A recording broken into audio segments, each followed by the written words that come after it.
StarFox 64 is more or less a remake of Star Fox from the Super Nintendo. StarFox Zero is more of a reimagining of StarFox 64, meaning it's a similar story with much more added to it. That means people can play it as a new experience, but it's also full of callbacks to the original series that longtime fans can appreciate. But some people miss StarFox 64 and don't know the story. That's where I come in. My name is Akiba, and this is Too Long Didn't Play. And today, we're talking about StarFox 64. So before the game even starts, we're told that Andross, the super evil monkey of Bad Guy Town, is banished to a desert wasteland of venom by General Pepper, the general of the Cornerian army, who also happens to be a cute old bloodhound puppy dog. Corneria is the biggest, most populated planet in the Lylat system. Think of Coruscant from Star Wars, but instead of aliens, it's all full of anthropomorphic animals. The Cornerian army finds some strange readings from venom, so General Pepper sends this totally awesome fighter pilot team called StarFox, comprised of James McLeod, Pigma Dengar, and Pepper Hare. They fly off with their Arwings to investigate the readings.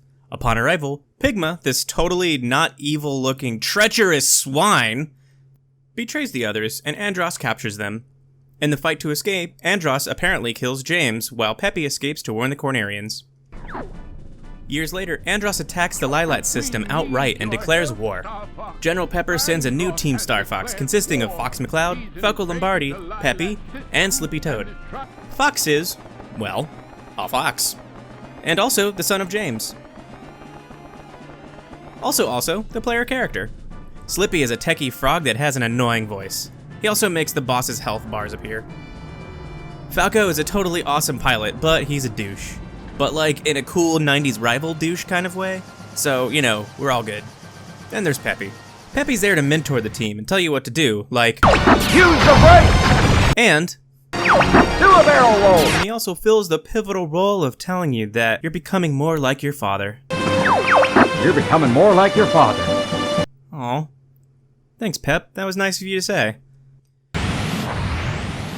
This first outright assault from Andross was a surprise attack, making the capital Corneria wide open for attack. Team StarFox flies to Corneria to defend. They end up fighting one of Andross' soldiers, Grenga, in a big clunky mech. This is when all range mode happens. Hearing Fox say that made me smile as a kid.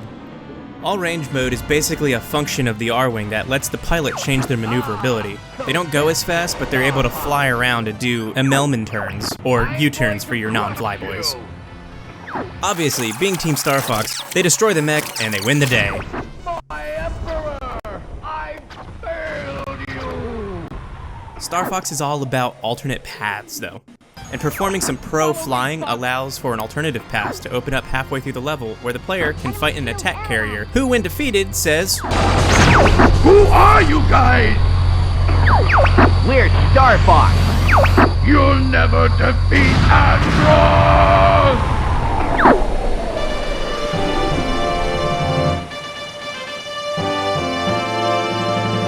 And again, my childhood self goes crazy. Now the story gets a little harder to tell once you have the branching paths that weave in and out of the main story, but I'll sum up each branch as well as I can. The easy path takes you through levels starting with an asteroid field, and then you go to a planet called Ficina where you fight your rival starfighter group called Starwolf for the first time. They're called Starwolf, as in the opposite of StarFox. How original, right? Well, shut up, they're kind of awesome.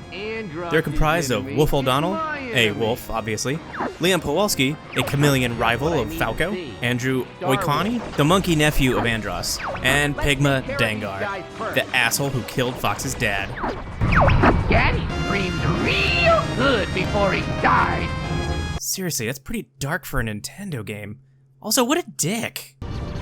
After all that mess, you travel to a secret base in the middle of nowhere called Sector X. Then you go to a desert planet called Titania, where you control a super mobile tank called the Landmaster.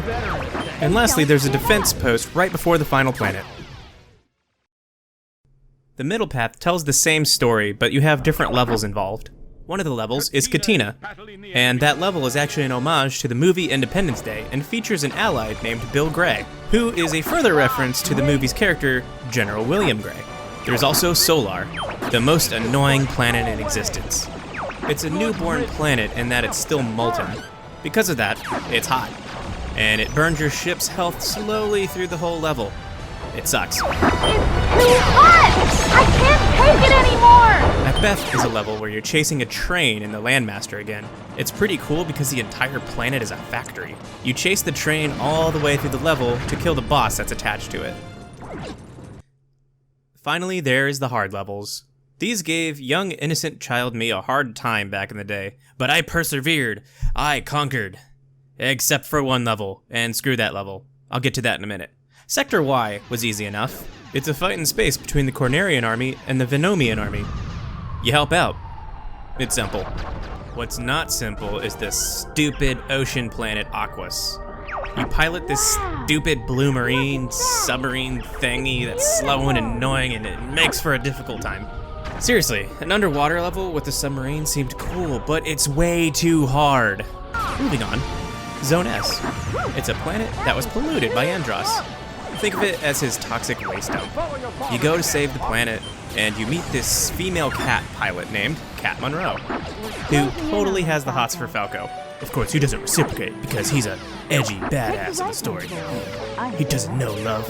Love doesn't bloom on the battlefield. What are you doing here? Anyway, Sector Z happens, which is a stretch of space where bad guys shoot missiles at your mothership, the Great Fox. You have to stop them. This level may look familiar to Super Smash Bros. Fans, as it's the classic StarFox level. Then there's Area 6. It's kind of like the last level of the Easy Path, except, you know, harder. Knock it off, Fox! Finally, we have the last planet of Venom. It's huge and ominous. The StarFox team fights their way across the surface, fighting a big golem boss before Fox splits off from his team to go it alone. I'll go it alone from here. He plunges his way into the depths of the base like a badass, flying his way down and eventually fighting Andross. Well, as you guessed it, he beats him, and he escapes the self-destruct and saves the day. The end. Oh, wait, no, that's just the easy path. It turns out in the easy path, you just fight an android. Andross android. Andross android. To really beat the game, you need to take the hard path and arrive on Venom from Area 6. Don't get too cocky, StarFox. If you do that, the level plays out much different. In the hard path, you have to fight Starwolf again. This time, they have way better ships and they're way harder to fight. And then you gotta go down deep in the base just like you did before. Except this time, after you destroy Andross, you reveal his true form. A giant brain thing with these weird robot eyes. It's kinda creepy. After this fight, you actually have to play the escape sequence, which is way harder.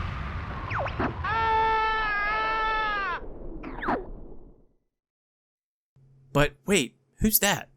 A ship? Is that a ship guiding you out? Don't ever give up, my son. Is that James? Dad, is that really you? Father? Who knows? They don't even tell you. Not even the later games. He even shows up in that timeline train wreck called StarFox Command, as much as I enjoyed it. But even then, no explanation. It was a really cool mystery, though. Anyway, he leads you out of the tunnels, and your other teammates don't see the ship that led Fox out, leading you to believe that it was all a hallucination. But hey, you won. General Pepper thanks you and asks if you want to join the Cornerian army for realsies. But Fox is like, nah, we're too badass for that, and gets back in the Great Fox and pew. But then you're paid $64 for every kill you made, because Nintendo 64. Get it? Guys, do you get it? 64? Overall, I really enjoyed StarFox 64.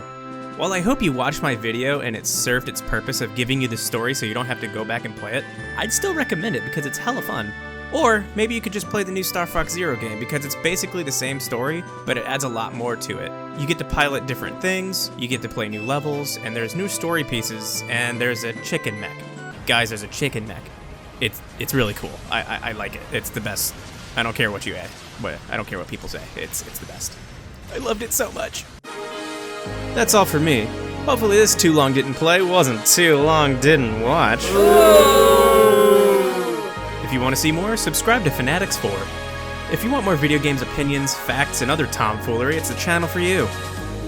If you want to watch me and my friend Cody try food and drink every week, go check out my channel, Trylons. In a world full of sequels and not enough time to play them, this has been Too Long Didn't Play.